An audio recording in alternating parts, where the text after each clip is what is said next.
لا إله إلا هو عليه توكل. Yang mana kaum muslimin sidang jamaah dan kaum muslimat yang dirahmati Allah, bahwa khalaqal insana fi ahsani taqwim. Allah Subhanahu wa taala menjadikan manusia dalam bentuk yang sangat sempurna. Di antara makhluk Allah yang paling mulia makhluk Allah adalah para malaikat, dan yang paling hina makhluk Allah adalah binatang. Sedangkan manusia makhluk pertengahan. Manusia makhluk pertengahan yang mana dibandingkan dengan para malaikat di bawah malaikat, yang mana dibandingkan dengan binatang di atas martabat daripada binatang. Allah Subhanahu wa taala telah mengutuskan seorang rasul, yang mana seorang rasul itu yang bernama Muhammad sallallahu alaihi wasallam adalah untuk memperbaiki budi pekerti manusia. Di antara konsep daripada diutuskan seorang rasul yang bernama Muhammad sallallahu alaihi wasallam antara lain untuk memperbaiki budi pekerti manusia. Budi pekerti manusianya ke diperbaiki oleh Rasulullah Muhammad sallallahu alaihi wasallam. Kupu menan budi pekerti diperbaiki karena budi pekertinya ke ataupun yang istilahnya dengan akhlakul karimah. Akhlaknya ke yang mencerminkan kepribadian seseorang. Akhlak inilah yang mencerminkan kehidupan manusia tersebut. Akhlaknya ke akan lahir perbuatan yang ged, dan dengan akhlaknya ke akan lahir perbuatan yang buruk. Seperti ayat tadi bahawa Allah menciptakan manusia dalam bentuk sebagus-bagusnya ataupun dalam bentuk yang sangat sempurna. Makhluk Allah yang mulia adalah malaikat.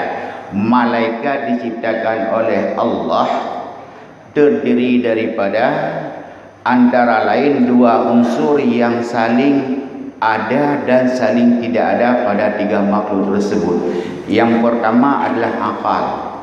Pada malaikat diberikan akal oleh Allah, tidak diberikan nafsu.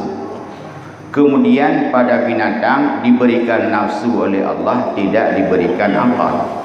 Sedangkan dikatakan manusia makhluk yang paling sempurna, antara lain diberikan akal oleh Allah pada manusia, yaitu apa yang diberikan oleh Rasul pada Rasul ada pada manusia. Kemudian diberikan juga nafsu, yaitu yang ada pada makhluk yang bernama binatang ada pada manusia. Jadi oleh karenanya apa yang ada pada binatang dan apa yang ada pada malaikat ada pada manusia. Sedangkan pada makhluk yang bernama malaikat, salah satu daripada dua unsur yang ada pada manusia ada pada malaikat. Jadi kekurangannya satu. Sedangkan binatang juga demikian. Maka sangat wajar manusia diberikan khalifah oleh Allah. Maka Allah Subhanahu wa taala memberikan khalifah kepada manusia ini untuk mengatur segala kehidupan di dunia ini, supaya jangan hancur kehidupan di alam dunia ini. Maka diutuskanlah oleh Allah seorang rasul untuk memperbaiki budi pekerti manusia, makarimal akhlak. Maka dengan akhlak tersebut manusia ini dapat mengatur kehidupan yang aman, yang tentram, yang damai, dan lain-lain, sehingga terciptalah kehidupan yang elok. sehingga terciptalah kehidupan yang layak di atas permukaan bumi ini.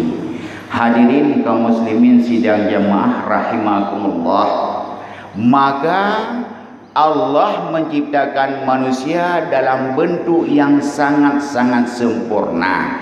Maka Allah Subhanahu wa taala juga mengutuskan seorang rasul untuk memperbaiki budi pekerti manusia. Maka Allah Subhanahu wa taala juga akan mempertanggungjawabkan kehidupan dunia ini pada manusia.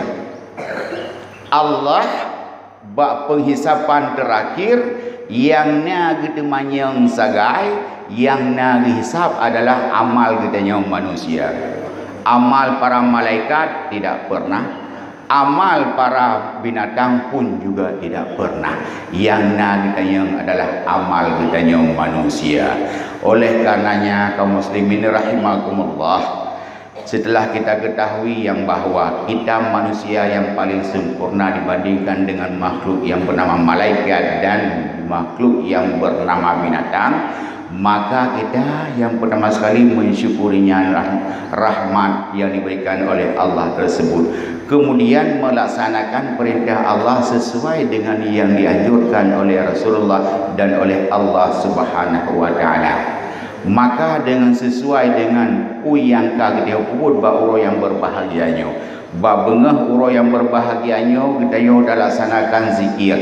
Apa tujuan zikir tersebut? Itulah implementasi ataupun itulah yang disuruh oleh Allah, itulah yang usaha amaliyah kita pupu yang diu oleh Allah melalui ibadah bengah yang berbahagianya. Salat subuh berjamaah yang sebuah kewajiban, kemudian zikir terpasal dengan tausiah lo, itu merupakan amalan tambahan, amalan tambahan yang akan kita pertanggungjawabkan sehingga pura-dudo di Mahkamah Agung Allah Subhanahu wa taala.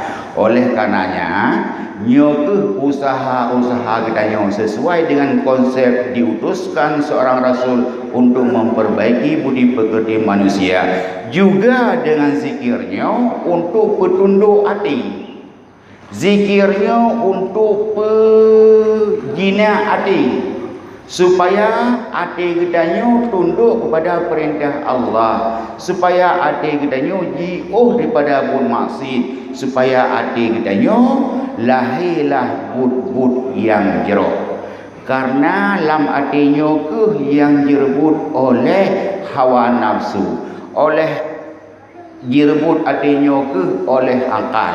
Maka kaum muslimin rahimakumullah, pada perjumpaan kita bak bengah subuh yang berbahagianya, demikianlah secuil sekilas pandang keadaan yang pertama sekali, keadaan diciptakan kita dalam bentuk yang sangat sempurna, dan yang kedua tujuan di antara lain diutuskan seorang rasul bernama Muhammad sallallahu alaihi wasallam. Insyaallah pertemuan yang akan datang akan kita bahas lebih lanjut bagaimana